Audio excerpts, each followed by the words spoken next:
Ils sont toujours là, nos chers invités. Nous sommes toujours là, toujours pour vous servir, Adam, Horus et Eric. Justement, Adam, on parlait du Bénin et Horus l'a dit tout à l'heure. C'est un peu dommage pour le Bénin, modèle de démocratie hier, aujourd'hui qui inquiète. Oui, malheureusement, les pays qui étaient considérés comme des modèles de démocratie nous ont montré cette fois-ci qu'en réalité, c'était des démocraties un peu fragilisées. Et c'est vrai. Non, il y a le Ghana et puis le Bénin, oui. Puis sur les législatives au Bénin également, on a eu à constater qu'il y avait des saccages, des morts d'hommes, des victimes, etc. Et actuellement, nous sommes en train encore d'assister. On aurait appris qu'il y a eu donc des victimes. Voilà. Sinon, il y a une victime qui a été donc signalée. Mais je pense que cette démocratie, ou carrément ce laboratoire de démocratie que le Bénin a toujours incarné, tient compte d'un certain nombre d'éléments qui le caractérisent, le symbolisent. Parce que le Bénin, vous savez, depuis très longtemps, lorsque le Bénin fait des élections aujourd'hui, on connaît le jour où se tiendront les prochaines élections. C'était toujours comme ça. Ouais. Donc cette fois-ci, et ceci est à mettre un peu sur les déboires qu'on peut réellement donc prévaloir ou carrément affecter à Patrice Talon. Parce que nulle part, vous prenez les 10 dernières années pour vérifier, il n'y en a pas. On fait les élections aujourd'hui, le Bénin sait à quelle date se tiendront les prochaines élections après 5 ans. Donc sur ces genres d'aspects-là, je pense que, étant donné que nous sommes dans un environnement également où c'est très grincheux, où les acteurs politiques aujourd'hui, compte tenu d'un certain nombre d'éléments, avant même les élections, où certains ont été également chassés du pays pour des motifs qu'on ne saurait plus également revenir sur la question, je pense que les gens ont voulu quand même tenir compte de ce symbolisme-là pour réellement montrer à Patrice Talon qu'il y en a qui tiennent toujours sur, disons, cette propension de pouvoir toujours caractériser la sous-région par un certain nombre d'éléments. Et c'est partant de là, de toutes les façons, tout le monde sait qu'il n'y aura pas grand-chose à pouvoir tirer, mais réellement, c'est un signal fort qui est donné à Patrice Talon en lui disant réellement qu'après Patrice Talon, de toutes les façons, il reviendront quand même sur ce symbolisme-là, qu'il n'entend pas aujourd'hui, quel que soit le président que vous avez, quelles que soient les réformes dont vous présagez, pouvoir mettre le pays, ils n'accepteront pas qu'on touche quand même ces points-là. Voilà. Et malheureusement, c'est ce qui est arrivé. Je pense que Patrice Talon, c'est un regret de toutes les façons. C'est vrai qu'il y aura des embassiments, il y aura des gens qui seront arrêtés de toutes les façons, mais sur cet aspect-là, les gens ne veulent pas résigner sur la question. Et je pense qu'autour d'une table, Patrice Talon devrait quand même, avant son départ, revenir sur ces symbolismes-là, sur lesquels réellement, si d'autres aspects réellement risqueraient à venir, ça continuerait toujours par affecter la vie politique du Bénin. Et Eric, les élections le 11 avril prochain, c'est dimanche. C'est dimanche. Une sortie peut-être du président Talon pour apaiser la situation. Sortie. C'est possible, oui. Pourquoi pas s'adresser au peuple. Il est aujourd'hui un citoyen ordinaire. Il est peut-être candidat même. Oui. Voilà. Mais il continue pas à gérer les affaires courantes. Voilà. Comme on dit. Mais au Bénin, ce qui se passe, c'est que Patrice Talon, il a tout fait pour se mettre à dos plusieurs de ses compatriotes. Quand je me rappelle, en 91, le président Soglo, Nicéphore Dieudonné Soglo, a été élu président de la République. La commission électorale mise en place n'a pas eu beaucoup de difficultés pour travailler. Les hommes et les femmes qui étaient là-bas avaient travaillé dans une certaine symbiose, même avec les populations. Et c'est cela qui a conduit même à la réélection du président Kérékou, Mathieu Kérékou, qui était revenu, alors que c'est Nicéphore Soglo qui, enfin, son gouvernement qui avait organisé cette élection-là. Ça veut dire quoi? Ça veut dire que, véritablement, ces élections-là s'étaient passées dans de très bonnes conditions. Il n'y avait pas eu autant de grincements de dents au sein de la population. Aujourd'hui, ce qui se passe, les membres de la commission électorale, en réalité, ont été tous changés. Au niveau des cellules, enfin, des commissions électorales locales, il y a eu également des mouvements et tout porte à croire que Patrice Talon est en train de mettre en place ces hommes pour pouvoir se faire réélire. Et donc, à partir de ce moment, vous avez suivi un peu comment les élections législatives s'étaient passées et pratiquement, Patrice Talon a l'Assemblée nationale. Et donc, à partir de ce moment, il a fait toutes les lois qui n'avaient pas eu l'adhésion populaire. Et aujourd'hui, ce qui se passe, sérieusement, le peuple béninois est en train de se diviser. Profondément. Et Patrice Talon, malheureusement, est en train de crier que c'est un complot contre son pays, etc. Or, si tu avais fait les choses dans les bonnes normes, hein, personne ne crierait. Mais là, actuellement, avec ce qui se passe, tout le monde craint pour ce pays-là. Or, le Bénin a ce modèle démocratique depuis 91. Ça fait pratiquement 30 ans que ça dure. Et on prenait le Bénin pour comparer le Togo, etc., la Côte d'Ivoire, les autres pays francophones. Mais malheureusement, aujourd'hui, quand vous voyez la position, hein, même des politiques, vous savez, il y a un célèbre politicien béninois qui a dit « Moi, je ne peux pas faire l'opposition pendant 10 ans ». Et véritablement, il est passé au parti au pouvoir. Et vous voyez, déjà, il y a eu une scission. Et ça, c'est ça le drame. Le Nord, pour le camp des démocrates, et le Sud, pour le camp de Patrice Talon. C'est dramatique. Et il faudrait que l'on commence déjà par travailler sérieusement là-dessus. Et je crains fort que dans certaines parties de ce pays-là, surtout le Nord, ouais, il n'y aura pas d'élection. C'est-à-dire, on va se retrouver dans une situation où le président sera élu fortement au sud, par contre, au nord, il n'y aura pas... En Côte d'Ivoire, certaines parties du sud, il n'y avait pas élection, mais le président Ouattara est réélu. Oui, et là, c'est là où commencent les vrais problèmes. Parce que, vous savez, Patrice Talon, tout le monde le soupçonne de vouloir modifier la Constitution pour se maintenir au pouvoir. Mais si déjà... Quand il est arrivé, il parlait d'un seul mandat déjà... Non, mais comment ça je crois qu'on avait eu un débat là-dessus. Oui. Déjà, au lendemain de cette communication, j'ai eu à dire qu'au grand jamais, Patrice Talon ne fera un mandat. J'ai été clair là-dessus par rapport... Aujourd'hui, vous aviez raison. C'est les actes. Et aujourd'hui, j'ai raison. On en est là. Oui. Mais attendez, on ne sait pas ce qui se trouve dans le pouvoir, mais quand vous arrivez là, vous avez une autre compréhension de la chose. Et puis, vous savez, la manière dont Patrice Talon est arrivé au pouvoir, vous pensez qu'il pouvait partir aussi comme du beurre? Non, pas du tout.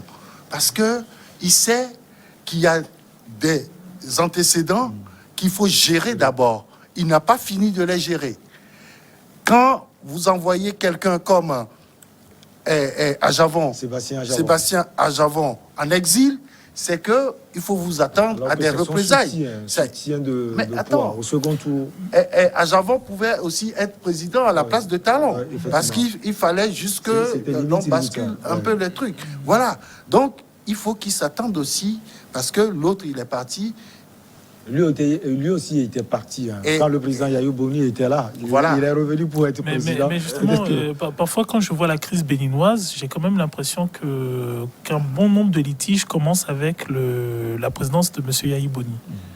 Parce que Et on ne peut pas parler de talent sans parler de c'est Yaya ça, Iboni. parce que c'est alors peut-être que je ne sais pas, je suis pas au fait, je parle sous vos contrôles, mais c'est à partir de Yaya Iboni que qu'on a eu des rapts, qu'on a eu des opposants qui se faisaient tirer dessus, qu'on a eu voilà quoi, on a eu l'exil, on a eu les plaintes d'empoisonnement, on a eu donc à un moment, je pense que je pense qu'il y a cette querelle de personnes déjà entre ces deux personnes que sont Talon et Yaya Iboni, autour duquel s'agglomèrent un certain nombre d'hommes politiques béninois. Non, mais Maintenant, ce que moi je dirais au niveau des hommes, je voudrais juste ajouter, oui. c'est qu'il faut savoir au départ que Talon était un soutien à Yaya Iboni. Justement.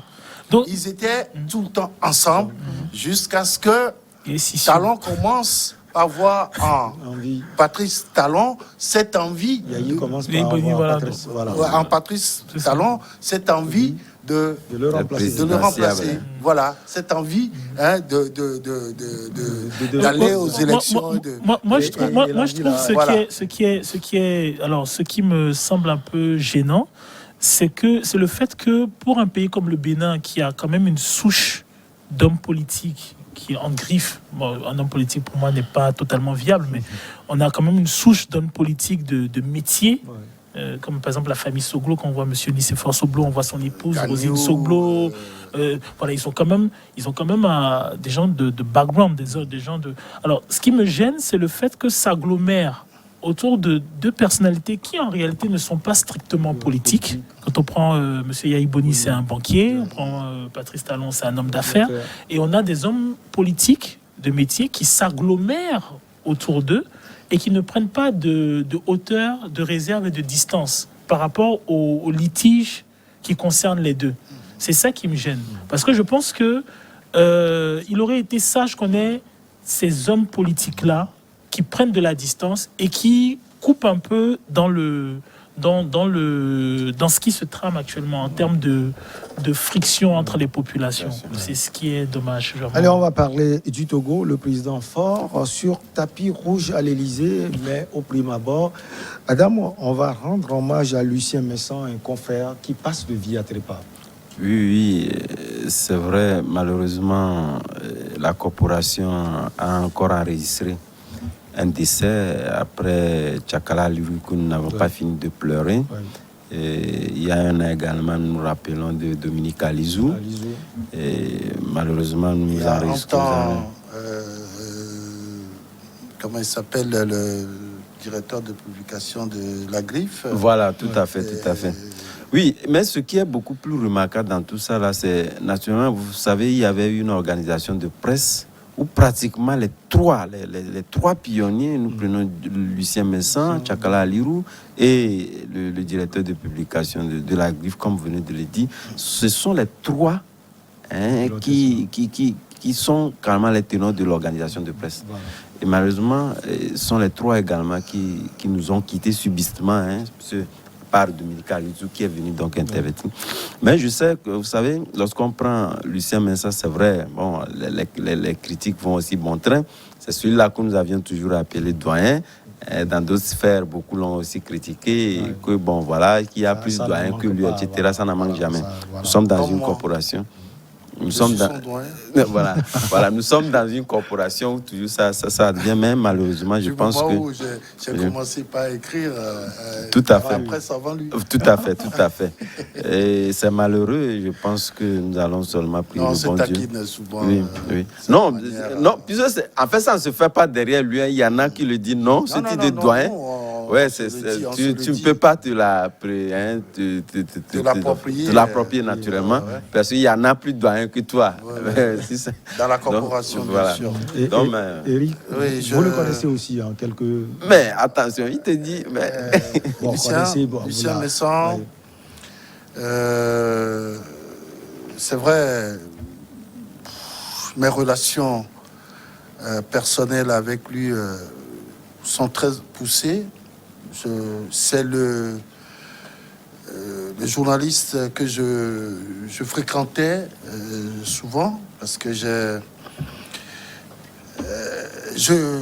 l'affectionne beaucoup par rapport à ses prises de position, c'est quelqu'un qui est franc dans ce qu'il dit. Même si il a eu, à un certain moment, à passer outre les bonnes habitudes, quand il a envie de faire quelque chose, il y va. Il ne s'arrête pas en chemin. Il te dit clairement, voilà où moi je veux y aller. C'est quelqu'un qui est franc. Aujourd'hui, j'ai lu des trucs sur les réseaux sociaux, très franchement, qui m'ont choqué. Bon, Choqué. En tout cas, ça n'en ment pas, Eric. Non, Bon. ce que je veux dire, c'est que nous devons toujours respecter la mémoire des disparus. Quel que soit Ce qui s'est passé. Ses opinions. Oui. Voilà. On n'est pas Dieu aussi pour Voilà, juger les Lucien gens. Messan, Voilà. je dis paix à son âme et toutes nos condoléances à sa famille. Il a une nombreuse famille. Voilà. Allez, le chef de l'État togolais, le président Faure et son Zidane Gnassingbé est à Paris, hein, comme le titre le dit, Faure Gnassingbé sur tapis rouge.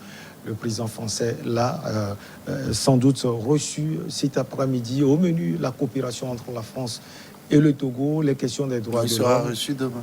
Il sera reçu demain. Ah, Demain. voilà. Le doyen qui parle. Ok. Alors, Adam, question sans doute de la coopération entre le Togo et la France, les droits de l'homme, les réformes, tous azimuts. Oui, moi, vous savez, moi, je ne sais pas pourquoi les gens en font un événement. Parce que les gens estiment qu'il y a très longtemps que le président Faure Gnassingbé n'a pas été reçu par le président Emmanuel Macron. Mais la question qui ne se pose pas, est-ce que Faure Gnassingbé était demandeur d'une audience auprès d'Emmanuel Macron? On n'en sait rien. Mais au-delà de ça, je pense que la France et le Togo partagent des questions d'intérêt ultime et qu'il faille de soi. Lorsque vous voyez peut-être Robert Doucet a eu quand même à mener pas mal d'actions au niveau de la France. On l'a vu plusieurs fois chez Le Drian, son homologue français, etc. Puisque la France ne peut pas être à l'avant-garde d'un certain nombre de questions dans la sous-région. Nous prenons pas dans le cas de cette crise sanitaire-là. C'était la France qui était pratiquement le médiateur de l'Afrique, sinon des pays africains, surtout francophones, Comme d'usage. auprès de ces puissances du Nord, etc.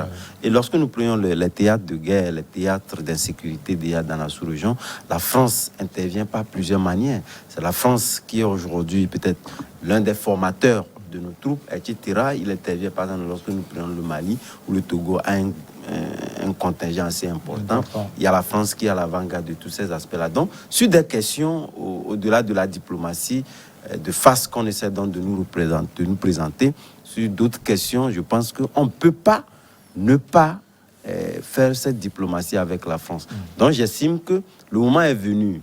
C'est vrai que la question reste à pouvoir donc toujours vérifier. Les gens estiment, parce que ce sont des critiques aujourd'hui, qui pleuvent également du fait que c'était donc la France qui a adressé à vouloir donc recevoir Faure Gnassingbé, etc.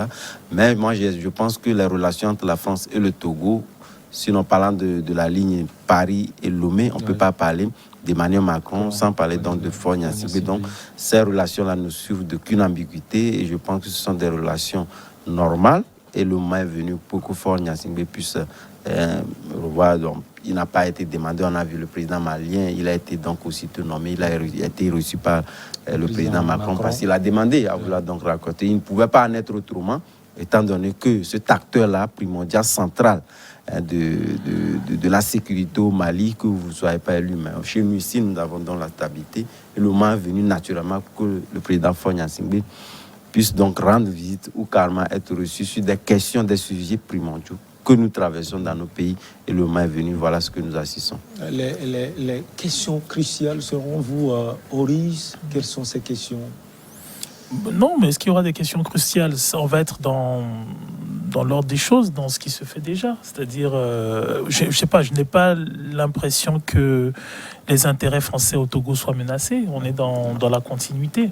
Après, ce qui me gêne je trouve qu'il y a quelque chose de très, je sais pas, de très vicieux dans la communication de tout cela. Je sais pas, il y a quelque chose et quels qu'en soient les bords, hein, que ce soit de ceux qui se réclament, comment dirais-je, du parti du chef de l'État, de ceux qui sont contre celui-ci, et même, je dirais même de la coopération française, parce que Alors, je sais pas, on passe, je rejoins Adam à ce propos, on passe la chose comme si c'était un adoubement. C'est comme s'il s'agissait d'adouber un chef d'État. Alors, on a ceux qui sont, ça me fait un peu rigoler, parce qu'on a ceux qui sont du côté du chef de l'État qui font youpi. Bon, je comprends pas pourquoi on fait youpi. Il y a ceux qui sont contre le chef de l'État. Bon, vous me passerez l'expression triviale. Hein. Ouais. Ceux qui sont contre le chef de l'État, qui faisaient youpi parce qu'il n'était pas censé être reçu, ou bien on estimait qu'il n'avait pas été reçu. Bon, qu'il soit reçu ou qu'il soit pas reçu, je vois pas. Non, mais comme quand ils étaient sûrs qu'il n'était pas reçu, eux, ils faisaient youpi. Je comprends pas le youpi. Et ensuite, en ce qui concerne la coopération française, ben oui, il doit avoir du gêne dans le fait que les médias parlent de la chose comme si c'était d'un adoubement.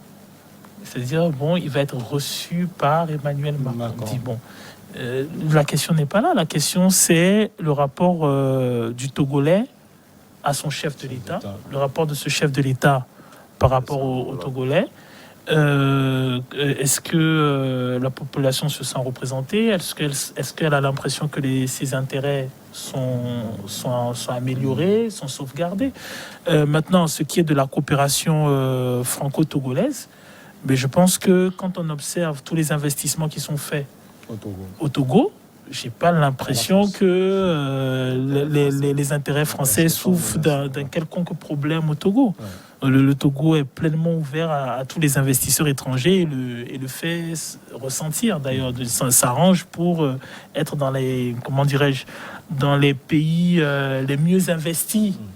Maintenant, le questionnement qui restera, c'est est-ce que les populations y trouvent leur compte? Voilà. Est-ce que, comment dirais-je, notamment au niveau de certaines de nos sociétés qui sont nationales ou les grands groupes qui nous représentent, est-ce que on n'est pas dans une privatisation excessive? Est-ce qu'on y trouve notre compte? Est-ce que nos employés sont protégés? Tout ça, voilà, ce sont ces questions-là, quoi. Mais je ne vois pas. Bon, on est dans l'ordre des choses. Vous avez 4 minutes. Question peut-être des droits de l'homme également, les réformes. Peut-être je vais contredire un peu mon frère parce que Maurice, parce que je pense que c'est plutôt un adoubement. Pourquoi je le dis? Tout simplement parce que au lendemain de l'élection présidentielle, il a été question que le chef de l'État, Faure Gnassingbé, a été mal élu. Oui, mais un adoubement, ça veut dire que c'est Macron qui lui met la couronne sur la tête. Et comme un adoubement. Et comme quoi, il ne sera jamais reçu par le président français. Et que le président français ne l'a même pas félicité par rapport à son élection. La question était sur pratiquement toutes les lèvres. Et il y a eu même cette affaire de RFI. C'est la plainte. Voilà. Où le candidat malheureux, Agbéomé Kodjo, avait, par l'entremise de sa cellule de communication, dit qu'il avait porté plainte contre RFI et son journaliste. Alors, j'ai trouvé ça ridicule, hein? Tout le monde se disait, voilà, que il fallait quand même que Macron... On s'y attendait à un grand événement par rapport à cette... En termes de symbolique, est-ce qu'on se rend compte de ce que ça veut dire? Ça veut dire, en termes de symbolique, ça veut dire que tous les acteurs, que ce soit de l'opposition ou du pouvoir, trouvent tout à fait normal que nous, en tant que Togolais, on élise un chef d'État qui doit se faire adouber. Non, c'est-à-dire le truc ici, c'est l'image que nous avons, nous autres, de nos chefs d'État. Nous-mêmes. Quelle est la considération que nous donnons à cette institution-là? Ça dit tout. Voilà. Et donc, à partir de ce moment, Faure Gnassingbé sera reçu demain par le président Macron en déjeuner autour de 11h40, 10h40, 11h par là. Ils vont discuter et selon l'Élysée, ils vont parler de tous les sujets, y doigt- compris le doigt est toujours les droits précis. de l'homme. Non, oui, oui. Les droits de l'homme, l'économie, et La coopération. etc. Les associations, sinon la société civile, est en droit de lancer un signal fort à Macron pour lui demander, voilà, nous sommes en situation difficile. Il faut essayer de recueillir quelque chose de notre président pour que la situation donc là, change. c'est plus une république de togolaise, c'est un dom-tom. Non, C'est-à-dire, non, c'est un dom-tom. pas un C'est un dom-tom, dom-tom. non. Il faut demander. Non, ce qui se passe, c'est que, vous savez, on a toujours considéré la France comme étant Le baromètre de juger, donc, Et c'est ce au qu'il cœur, dit. Et c'est ce au qu'il cœur, dit. au Ouais, cœur oui. de nos souffrances. C'est-à-dire que les gens se disent que si la France ne soutenait pas un régime en Afrique, enfin, Afrique d'une francophone. colonie Francophone, française, que ça ne marche pas. Vous comprenez ça? Et donc, on a besoin des investisseurs français chez nous. Ça, c'est une évidence. Non, mais Il pas faut que. que les intérêts français soient aussi protégés. Protégés. De la même manière, nous aussi, nous avons besoin d'exporter nos choses vers la France. Et tout ça là, ça rime à la même chose. C'est-à-dire, il faut une coopération soutenue entre la France et le Togo pour que nous puissions en tirer profit, nous autres populations. Voilà. Allez, Horus, ça a été un plaisir de vous avoir sur ce plateau. Adam, un plaisir également. Merci beaucoup à vous. partagé. Eric Johnson, c'est le doyen. Merci Avec beaucoup. tellement de précision. Merci beaucoup. Allez, merci pour votre fidélité toujours renouvelée. On se retrouve demain, toujours avec le même plaisir. Très bonne suite de nos programmes.